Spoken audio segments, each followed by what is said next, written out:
We are going to be talking about how to sacrifice a queen correctly in chess. And we got a game by, let me look up on my computer right quick. Dang, I forgot to do the computer analysis too. I'm supposed to be having all this ready. I know, I get it. But we got this game, Miller against NN. This NN character, I don't know who it is. Don't ask me who, but he is getting whooped by everyone. Let's just say that. And this was back in 1928. Before the last game, let me see. So this is like 20 years later. This was 20 years before the last game that I went over. Pretty interesting. Let's get through it right quick. Okay, let's go over the moves right quick. It starts off with knight f3, knight f3, knight c6, c4, and then after c4 we have e5. So some type of English opening that we're going into. Most likely we're going to be going into like a King's English variation. And yes, I didn't just remember that. The computer's right here. Don't be thinking that I'm like some Grandmaster out here, okay? I'm doing the best I can, trying to entertain you and teach you how to play chess, son. You got me? After the magnificent move e5 was played, we got the move knight c3. Knight c3, g6. Always fianchettoing the king side. I love fianchettoing the king side. It makes life a whole lot easier. And maybe one day I'll talk about how much easier openings are when you castle on the king side and fianchetto the bishop. But that's for a different video. So after g6, we got the move d4 because this is back in 1928 and we need to control the center. The center is the most important space to be controlling. The center consists of e4, e5, d4, d5. No other squares around it doesn't consist of the center, just those 4 squares. If you're not trying to control those 4 squares, then your position is going to be trash. Do you hear me? Hopefully you hear me. But anyway, after d4, e takes d4 was played because black doesn't care. You play d4, I take. Where is this at? Where is this at? I swear this was at Moscow. Okay, this wasn't at Moscow. The last game was at Moscow, but this, these are the same players. This is NN who we talking about here. NN doesn't play. He doesn't play these games. So after e takes d4, we got the move knight d5, which was an inaccuracy by white. Because one thing you got to remember is openings wasn't as precise as they are now. Most openings back in the 1900s wasn't really impressive because they didn't have chess engines back then. So knight d5 was played, inaccuracy, but let's see what happens after this. So after white did this inaccuracy, this stupid move, knight d5, we got the move bishop g5. And there's only one good move in this position, which was knight ce7 to protect this queen from being attacked by our bishop on the h4 d8 diagonal. This queen is being attacked. What we're going to do to our queen?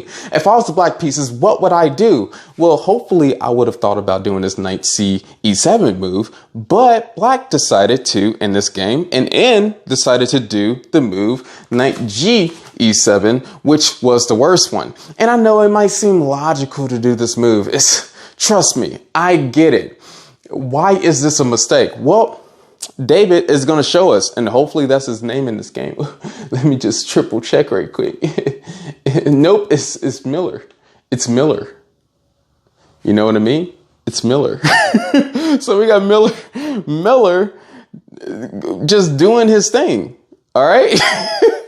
Nah, that clip is staying in there. But anyway, after NN played knight g to e7, which was the worst move of the position, we got white doing the perfect move, okay? Doing the perfect move. Knight takes d4 now. Knight takes d4. Why are we taking this pawn? Can't black just capture this knight and get a free piece out of it? Well, let's see here what black decided to do. After knight takes d4, we got bishop takes d4. And if knight takes d4, then we just get a free queen after bishop takes e7. If you look at that, isn't that a crazy position? You see that? If you see that on the board, just feel sorry for whoever's the black pieces. I'm gonna pity you. If I see any of my subscribers or viewers or followers in this position, I'm going to throw pieces at your face. And I know that might be harsh, but maybe, just maybe, you might be like, you know what? I deserve those pieces thrown at me. Hopefully you're one of those people that will learn from your mistakes and stop doing the same thing. This is ridiculous. This didn't even happen, but this would be ridiculous.